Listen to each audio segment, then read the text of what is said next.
If there are two things that go together like peanut butter and chocolate, it's definitely Baywatch and the Beach Boys. And at last, Baywatch has finally been able to afford these titans. Check out this dancing, dudes! We are in for some prime old white dads here, folks. If anybody asks what the Beach Boys' magnum opus is, the answer is inevitably gonna be either Pet Sounds or their guest starring role on Baywatch. Hey now. Well, it's a love thing. So about a year prior, during the episode K-Gas, the Grooveyard of Solid Gold, the Beach Boys' single Summer of Love was released to tie in with Baywatch. And while this take on it is vastly superior by merit of dancing alone, I was worried I might not have much else to say about it. But lo and behold, it's the gift that keeps on giving. See, I was under the impression this song was written specifically for Baywatch, but actually, it turns out it was planned for an unmade Simpsons movie. And it was going to be a duet with Bart Simpson? Excuse me, please transport me to the universe where this happened. The only thing better than finding this out was discovering that apparently the Simpsons turned them down. So Baywatch was second choice. Always the bridesmaid, never the bride. Oh, by the way, that's John Stamos on the drums. You'll always be my summer season's main attraction. Anyway, I guess there's also a Baywatch episode here? Another fun fact, Ledge Musselman's nickname appears to be Legend. Legend? I love everything about this show. This episode also marks the return of the Surfbutter Foundation. The Surfbutter Foundation. Hey, kid. Stephanie, I don't like that Cody and Neely are working together because his penis will distract him. That won't be a problem because everyone knows he's really in love with me. What? Hey. Baywatch could just rest on its laurels and bank on people tuning in for the Beach Boys alone, but they're more ambitious than that. You see, this episode has an environmental message. Turns out Diablo Cove has become toxic due to people dumping something or other in a storm drain. Figures that would happen at Diablo Cove and not Britta Beach. Speak of the devil. You mean to tell me that you have not been on our board yet? What are you waiting for? Ay Dios mío, la Diabla Rubia! Man, I know I might be a little harsh on Cody, but he just sounds like an idiot through like the whole episode. How about tomorrow before we come on duty? I gotta work out. I don't do any bench presses tomorrow and Coach Stephanie is gonna totally ream me. What are you looking at? Dinner. Cody is in a real pickle. This spider has trapped him in her seductive web.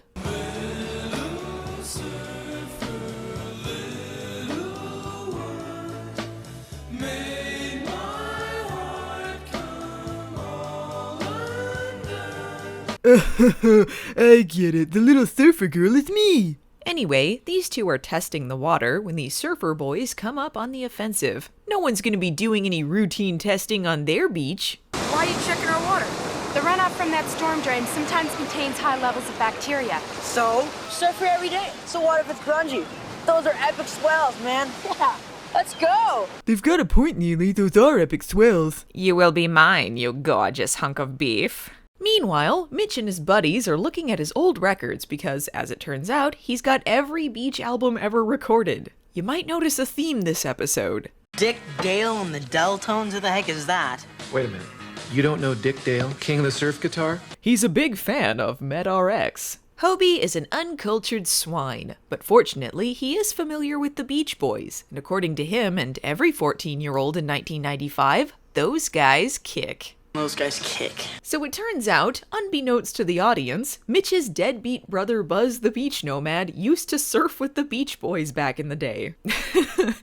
Hang on, it gets better. Not only that, but Mitch, sweet humble Mitch, even sang with them once. Early 60s. I was about 8 years old. We all know how Buzzy loved to party. So he drags his little brother down to Hawthorne, knocks on the door of this old garage, and who opens up? Mike Love and the Beach Boys. They were rehearsing for a Battle of the Bands contest. And he says, well, that's a pretty high voice. You want to sing background for me? So I did. I don't mean to brag, but I pretty much wrote all their songs and gave them their fame and fortune. So you might be wondering why Mitch suddenly has an increase of friends who look much cooler than him. Well, these are members of the Surfbutter Foundation, who are organizing a protest to divert the storm drain polluting Diablo Cove. If something isn't done, the bacteria will leak into the bay and get a lot of people sick. They want to catch a wave, not a virus. But somehow, people just aren't taking this issue seriously. Let's all get polluted! As if stupid pro-pollution children aren't a big enough problem, Stephanie's ex-husband rears his ugly head. Aw, balls! Looks like I'm gonna get polluted. Talk about your blast from the past. What is that supposed to mean? This is so typical of you. This is why you made me cheat on you. Oh, it's always about you, Stephanie. How do you think this affects me? Actually, shut up. Actually, I'm the one who's the most affected. Meanwhile, dumbass Cody. I've got a lot of dreams. I'm 8 years old. Keeping with the theme of everyone randomly having Beach Boys fever, Cody says that one of his many dreams growing up was to move to California and see if those Beach Boys songs were true. Yeah, I moved here and it turns out I really was the themed problem child. And the southern girls with the way they talk. Oh, I forgot the Beach Boys produced California Girls in 1910.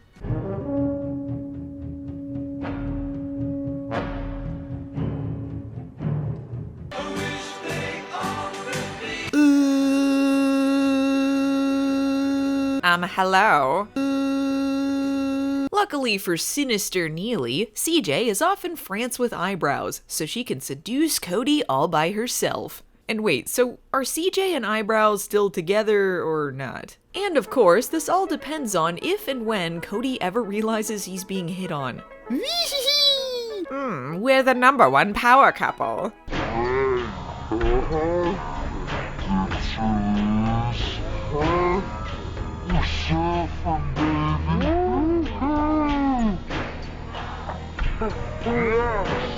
I'm jealous! Oi, where the hell am I in this episode?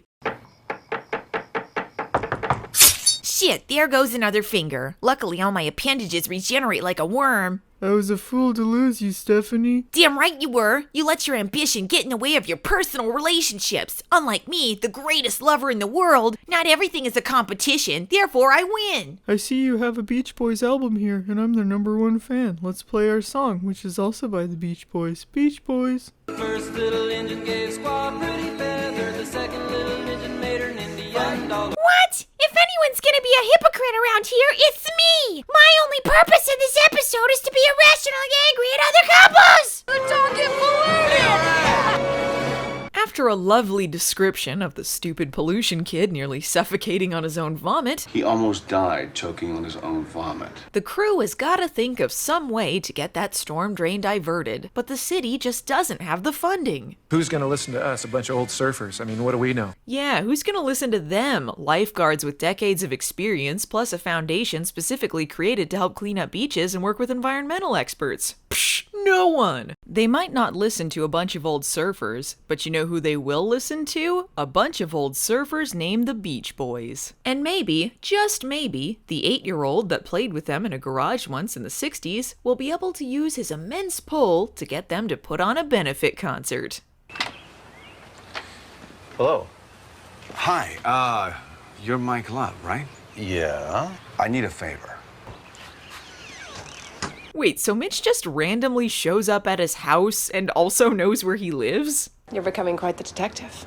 Watch Baywatch Nights! He used to tell me that you really wanted to become a lifeguard. You got a great memory. Well, luckily for you, the rest of the Beach Boys just hang out in my backyard at all times. Which, when is the benefit concert, little boy?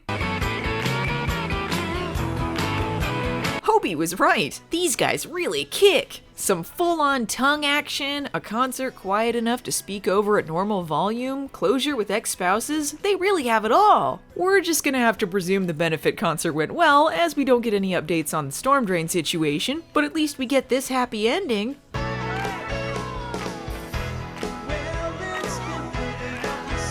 Cool.